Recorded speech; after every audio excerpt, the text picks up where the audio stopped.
Some things in life are really expensive. For example, a home, new car, or college education may cost more than you could save up for on your own. For purchases like these, people borrow money from a financial institution or lender that they agree to pay back later. The money that you owe is called debt. Debt isn't necessarily a bad thing if you stay on top of it, but there's one important detail you should know.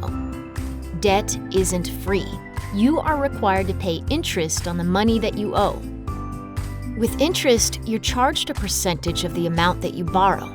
It might be fixed, meaning it will stay the same for as long as you're paying back your debt, or it could be variable and change.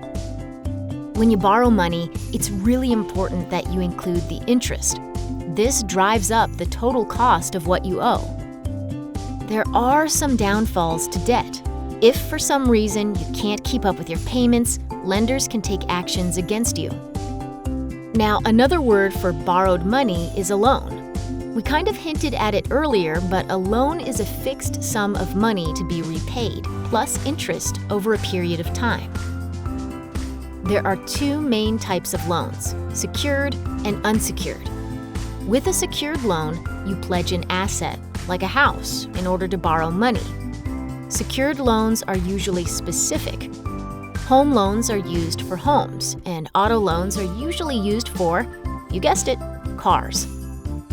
If you can't pay back your secured loan, the lender can take your asset, which you definitely want to avoid. No one wants to be forced out of their home or have their car repossessed. Unsecured loans aren't attached to any asset. These might include personal loans, which people typically use for home improvement projects, or as a less expensive way to pay off other debt. Yes, it may sound weird, but using cheaper debt to repay more expensive debt is a thing that people do. When you get a loan, you are required to sign formal paperwork called a loan agreement. This outlines the terms and conditions, important details like your interest rate, a repayment schedule, and more. Basically, it lets you know exactly what you're signing up for and holds you accountable for it. We can't talk about loans without discussing credit cards. With a credit card, you're given a limited line of credit, meaning you can make charges with it up until a set amount.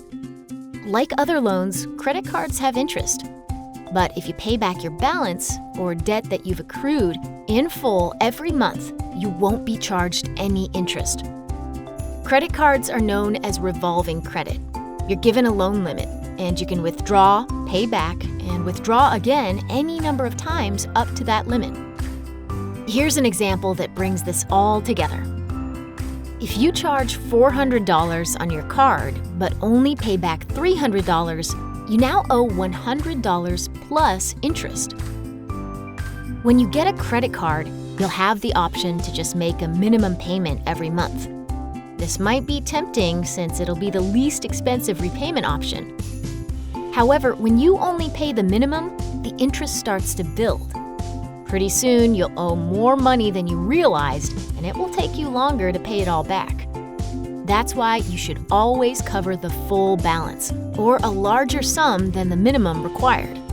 At some point, you'll probably have to take out a loan, but as long as you can make smart borrowing decisions, you should be able to control your debt.